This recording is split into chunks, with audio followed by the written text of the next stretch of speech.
Insurance is needed for all kinds of transactions. Usually if you're a construction company, you're going to need general liability insurance. That's going to be based on construction costs. General liability insurance is going to be based on payroll. And also based on your receipts. So whatever you earn is going to be what you pay money on. So usually there's like a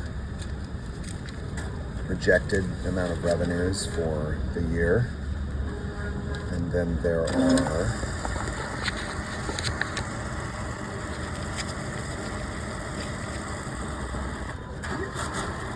projected revenues, then there are actual revenues. So if you have a general liability policy, it's probably going to be audited at the end of the year. So you just, you make your best estimate of what you're going to make. And then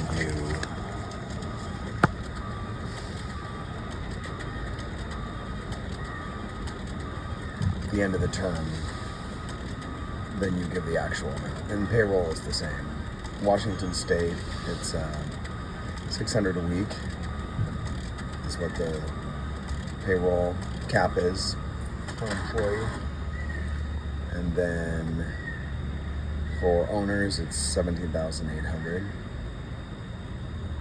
So these are things to think about.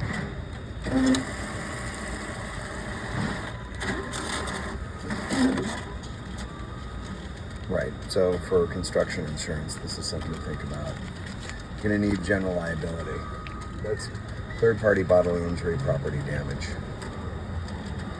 Yeah, third-party bodily injury, property damage is going to be needed, and you might need a builder's risk if you're actually working with if you're working on some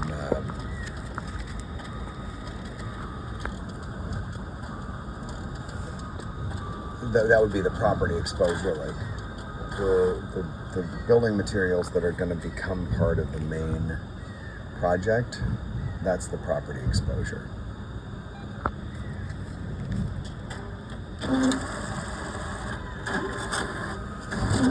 That's where a builder's risk policy would come in handy.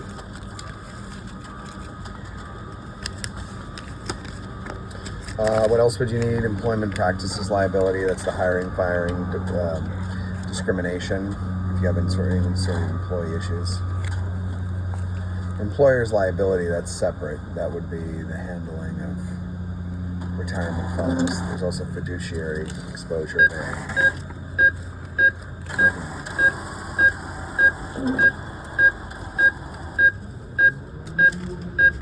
Right. Well, the fiduciary exposure. If you're working in a fiduciary capacity, so you're managing your retirement plans for your employees, that's going to be a fiduciary exposure. That would most likely fall on a management liability policy, and we could get into that, what that covers. Well, management liability is directors and officers, so the decision making of the managers, the owners.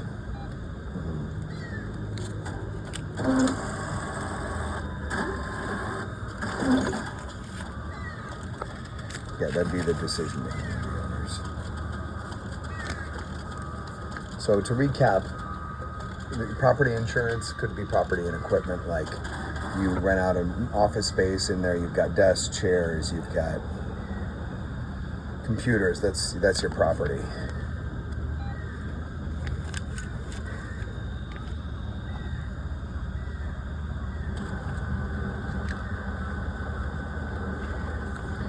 Then equipment would be any of your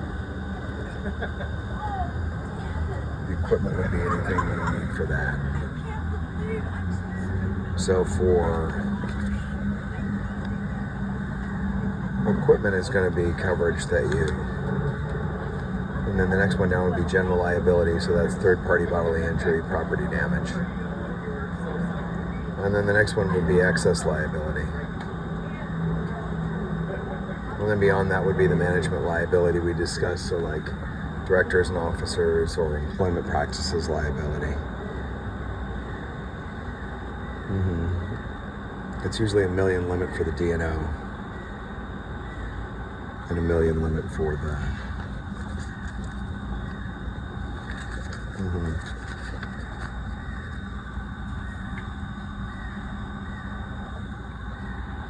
Those would be a blended policy together for those two.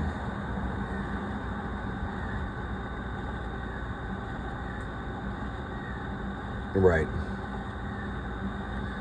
Well, I think that was a railroad liability policy. That was just in relation to specifically the work being done by the railroad. Okay. Yeah, I'll call you and we can go over that. I don't think you're going to need that. That should be picked up by the Owners Association. Sounds good. All right, thanks. We'll talk soon. Bye.